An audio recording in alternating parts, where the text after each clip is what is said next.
You are listening to Studio MacGyver's Dragon Ball and Video Game Podcast.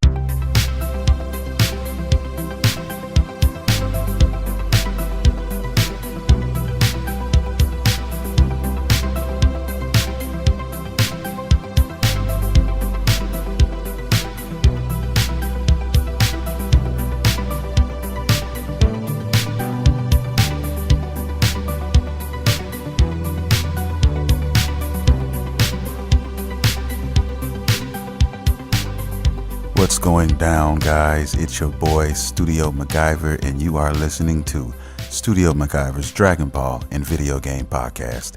Now, today we have a lot to talk about, actually, and we're going to get right into it right now.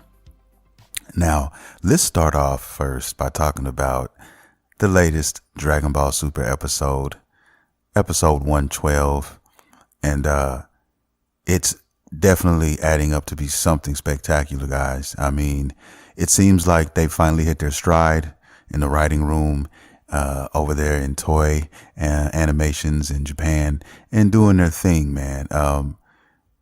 It's getting down to who is going to actually be the last man or woman standing in this tournament. And I knew Frieza. I knew Frieza was up to some bullshit, man. I know he was up to no good, man. You just can't trust that guy. I love him, and that's why I love him, because he's not going to, you know what I mean? He's not going to, I don't think ever be considered a good guy, a Vegeta type character. I just don't buy it. I don't buy it. I was confused for a hot second, but that's about it. He has definitely got his own agenda, and by that meaning, look, he wants those Dragon Balls. He wants to overthrow the gods, and I figured as much. Like I said, he's biding his time. He's waiting for the right opportunities. He's not trying to stay, out in the open, if if that's what you want to call it. He's just, like I said, he's waiting for the right opportunities, man. So, man, I'm really curious to see what's going to happen with that.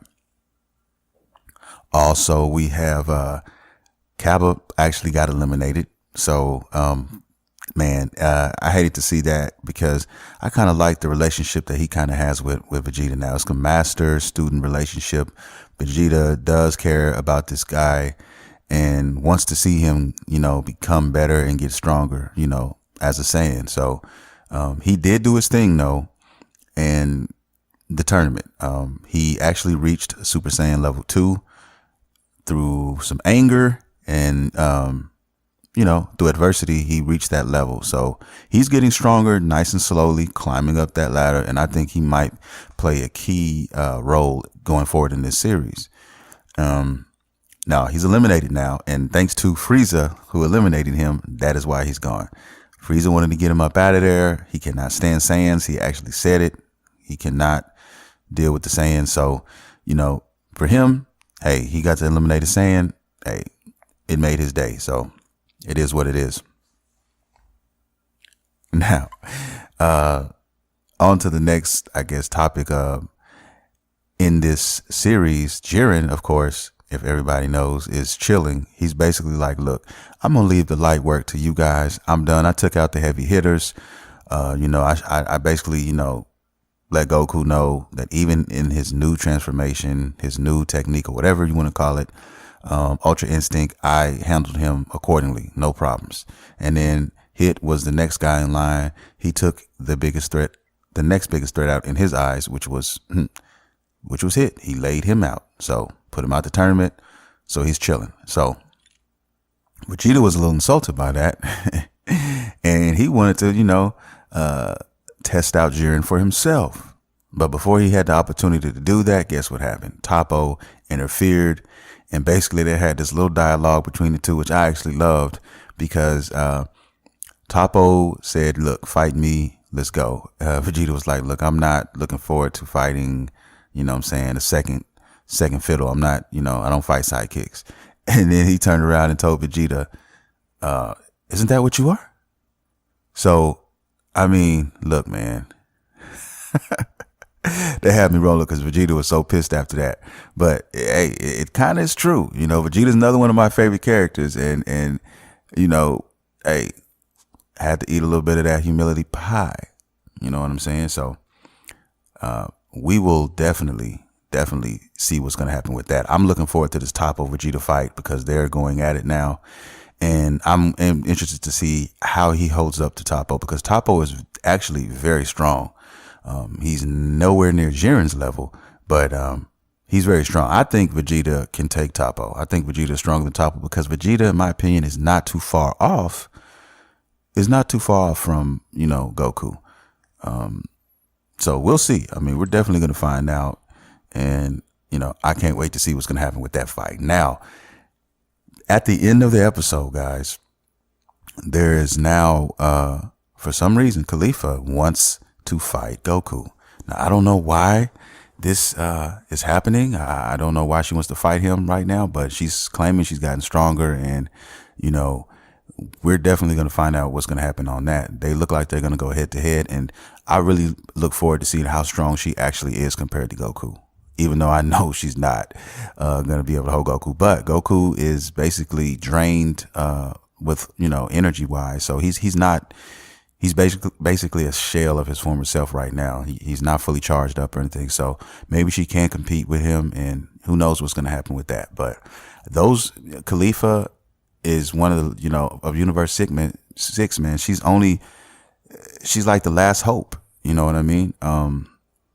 So her and her sister, if you want to call her a sister, those two are the last two, you know, and I think they're still in this tournament for a reason. I mean, and Cabba even said, look, man, I need to do this, buy some time for, you know, I need to buy some time for these girls so that, you know, they can stay in this tournament because I feel that they are last hope of Universe 6 and they very might well be. So we're going to find out about that too, guys. I'm going to get into that. Like I said, it's getting really interesting now. You got Toppo, Vegeta going at it. You got, you know, Goku about to fight Caulifla. So, and then you got Frieza ducked off, you know what I mean? Just eliminated Cabba and ready to pounce on his next opportunity. So we are definitely going to find out what's going to happen next. And I cannot wait. It's definitely heating up. I mean, that's your episode right there. That's 112 for you right there, pretty much in a nutshell. Now, what I want to talk about now, actually, what I really want to talk about now is the news that surfaced as far as Dragonball Fighterz. We got some new characters to add to the roster, guys. We have Captain Ginyu, and we also have that bald-headed Saiyan, yes, Nappa. Those two guys are joining the roster, and you know what? I really didn't know if Nappa was going to be on this roster or not. It was kind of a toss-up for me, but I don't know, man. I kind of felt like if you were doing a game based on, you know, mainly on Dragon Ball Z characters, that, you know, you should put Nappa in the game, because Nappa, you know, I don't care what a lot of people say, Nappa is basically a cornerstone, in my opinion, of the Dragon Ball Z saga. You know what I mean? I mean, his fight with the Z Warriors, man, was one of my favorites in the series. You know, when he went against Tien and, you know, Kid Gohan, Piccolo, and those guys. And then it's synonymous for the death scene of Yamcha, where everybody, you know, knows about that. So, I mean, you got to definitely take into account what he meant to the series and whatnot. And plus, he was pretty strong for, you know, at his time. And, you know, his potential wasn't fully realized because he is a Saiyan and he was a Saiyan elite. So he definitely had the potential to get stronger. Now, I don't know what they're going to do with that on this game. They could definitely do something interesting with his character. In my opinion, I think they could, but we don't know. We'll see. That the story mode there's a story mode in this game, and it looks very interesting. I've seen some screenshots of it, and it looks very nice, man. I'm very, very interested to see what is going to happen with this game. I'm so excited. I just cannot wait, man. And now we got Captain Ginyu, which supposedly he has his switch, his technique where he switches bodies, his body switching technique, if you will. And I don't know, there's a lot of Captain Ginyu guys out there too, man. Now as far as the rest of the Ginyu Force, they're incorporated into his arsenal of moves. So there's an actual screenshot of him before the fight posing or whatever, and you see actually all the Ginyu Force posing with him. So I mean, that looks very interesting, and I'm glad that even if all the characters could not make the roster, you know, they found an interesting way to implement them in this. You know what I mean? So I'm cool with that. And they picked the captain, so he's the captain, so he's going to be in the game. And who knows, like I said, what can happen down the line. But the way they're creating this game is they're going to take the main characters of the Z series, and they're going to make them unique as far as fighting is concerned, so that everybody can have kind of like a mixed bag, if you will. So yeah, man, I mean, that is the news on that. Cannot wait to play it, guys. Still, I'm waiting for the beta. I'm assuming, since the game actually in Japan is supposed to be released February 1st. Now, you know, sometimes in Japan they have a habit of releasing games early, you know what I'm saying, rather than the US, and then we usually get it, you know, a week or two after. So I say worst case scenario, we get that game around the 15th of February, but I'm praying that we get it February 1st, but we shall see. Because also at the end of January, we also have Monster Hunters coming, I think the 26th of January. So, I mean, it's definitely going to be crazy first quarter of 2018. And like I said, Dragonball Fighterz Z is the game I've been waiting for so long. I will be covering that game, guys, like so much. I mean, when that game comes out, I mean, that is going to be like my staple game to go to. In other words, no matter what I'm playing on my game system or whatever, that is going to be a constant right there in my arsenal for sure, hands down. Okay, and maybe a little Street Fighter when they put Sakura, when they release her, you know what I'm saying? Because there's been rumors that her and Sagat will be released. So in the next major DLC or the major season that's coming up. So I look forward to that as well. But this Dragon Ball game is definitely going to be my meat and potatoes, guys. I cannot wait. Oh, you guys know. I mean, if it wasn't for Dragon Ball, this podcast wouldn't even be a thing. You know what I'm saying? So let's keep it real with each other. Now, the next piece of news I want to announce is, you guys probably know about this stuff too, but hey, some of you guys out there listening may not know, but I'm going to go ahead and share it with you now. If you guys play Xenoverse 2, and I'm sure a lot of you guys do, you're probably like me, which I haven't played it in quite some time because it's kind of died down a little bit. And, you know, it just what happens sometimes when you're playing games or whatnot. And my major gripe, and one of them, were, you know, some of the characters, you know, that should have been on the game that was not on the game. And, you know, them announcing that Deborah, which was one of my favorite villains in the series, to be on the game, you know, and then you had Boo absorb Gohan on the game, you know, that was enough to get me to, I was like, okay, you know what, I'm going to buy the DLC, this next DLC coming out. Barely enough because of Deborah, that's barely just enough. But now we got news of what else is going to be on this DLC, and now it makes it almost, you have to pick this up now. Like, that's basically what I feel like. I mean, because now they've added 2 more characters, and they've added Android 13, and they've added one of my favorite movie character in the Dragon Ball series universe. That is Tapion. Some people say Tapion, I say Tapion, whatever. You know what I mean? Potato, potato. But he's a bad motherfucker. That's all that needs to be discussed. Okay, that's really the most important thing here in this announcement to me. In the movies, he was responsible for giving Trunks his sword. Of course, it's not canon, but I always dug that movie for that reason alone. And he's just a badass character, man. He was very dope, and I cannot wait to play as him. He is going to be the reason why I actually picked the game up and get serious with Xenoverse 2, because I was never a serious Xenoverse 2 player. I was a casual player. So this character here makes me want to learn how to get really, really good at Xenoverse and actually try to go and get into some contention and try to, you know, actually get really serious on fighting this game. Because also they're talking about, you know, giving the netcode a revamp, so making that even tighter. So if that's all possible, guys, I mean, look, I'll be playing a lot of Xenoverse. I'll be having a lot of Xenoverse footage coming your way. You know what I mean? When this drops. So be looking out for that on your boy's channel. And that's still not it. There's still one more thing. There's supposedly another game within the game, which allows you to go to some sort of battle arena.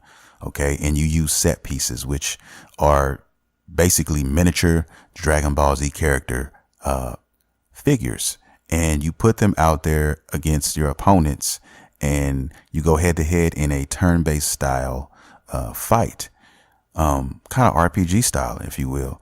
And I'm guessing they're going to implement this where I guess when you play Xenoverse now, you can actually attain, different characters that you like or whatever, favorite characters, and you collect them and then you use them.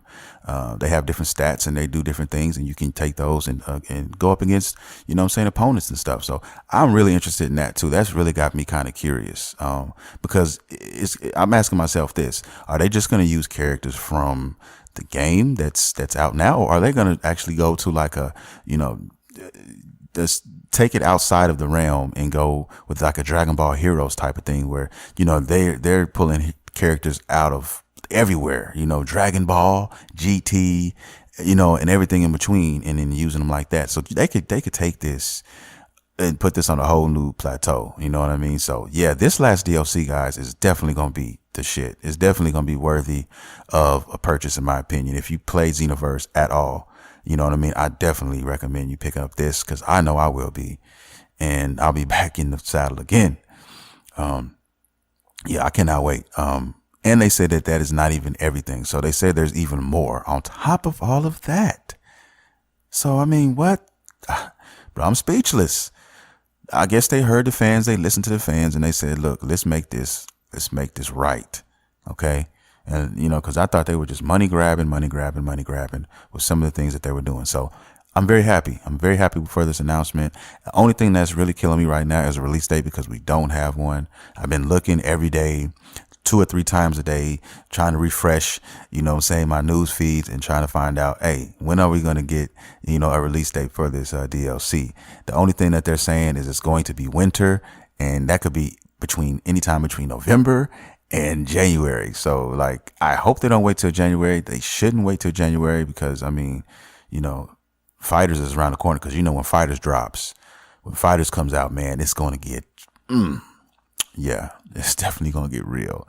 But hey, there's a lot of true diehard Xenoverse fans out there. So I think that this DLC will give them plenty to do, because there's still a lot of Xenoverse players out there still going hard, still playing, doing their thing.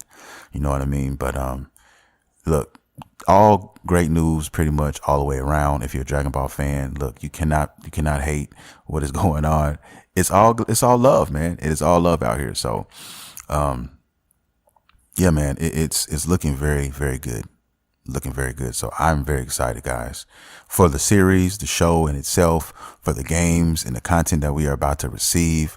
I mean, the end of this year and the beginning of next year is going to be so good, guys. And then also on top of all of that, there is the Kamehacon, the first annual Kamehacon, which doesn't come out until May. It doesn't start until May 2018. But I mean, I can't wait to be there, because I only live 10-15 minutes away from the Irving Convention Center. That's where this is going to be held at, guys. It's basically Comic-Con, but with Dragon Ball Z. And it's just focused on Dragon Ball Z. That's it. Dragon Ball, period. Every and all things Dragon Ball. It's going to be a 3-day event, Friday, Saturday, and Sunday. It's going to be 7 to 8 hours each day, all day. You got the red carpet.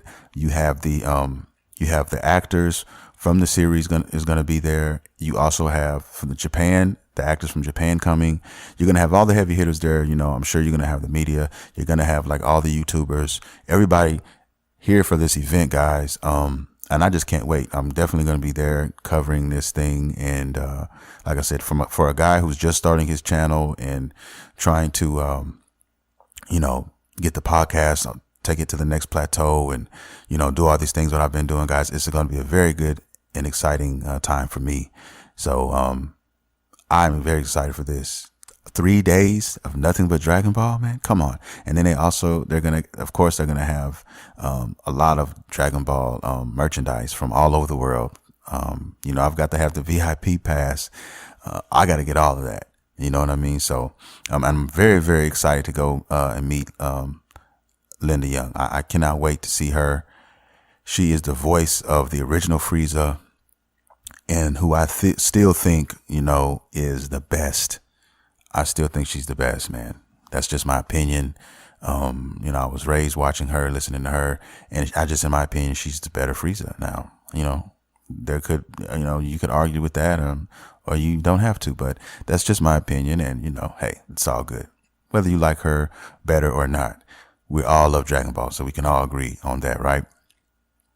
With that being said, guys, that's pretty much going to do it for this episode. I had a lot on my plate, and I just wanted to share some stuff with you guys that was going on here. Man, I'm really, really excited to be a Dragon Ball fan. And I just want to, once again, thank all my listeners who listen to the show every week and support the show every week, guys. Let's make it bigger. Let's make it better. We're not going to stop. I'm going to continue to do this. I will also say that, look, I'm starting a YouTube channel.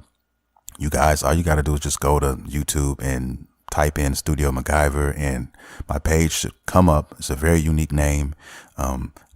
Hey, check out some of my videos, see what I got, subscribe to the channel, guys.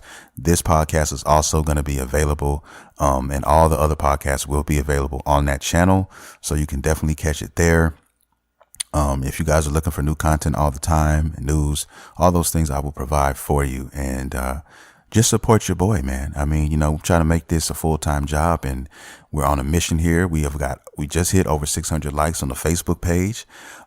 So that's definitely good. I think I had almost 200 new follows last week. So we're definitely growing. We got some legs, man. We're doing our thing. So go ahead and support that page. If you're not following the page, go ahead and do that as well. I love you guys. I'm going to get up out of here, but if you need to holler at me, if you got any questions, comments, or concerns, you can always catch me on Twitter at Studio MacGyver.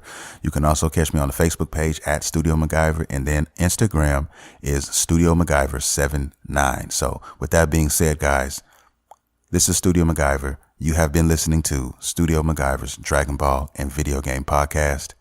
See you next time.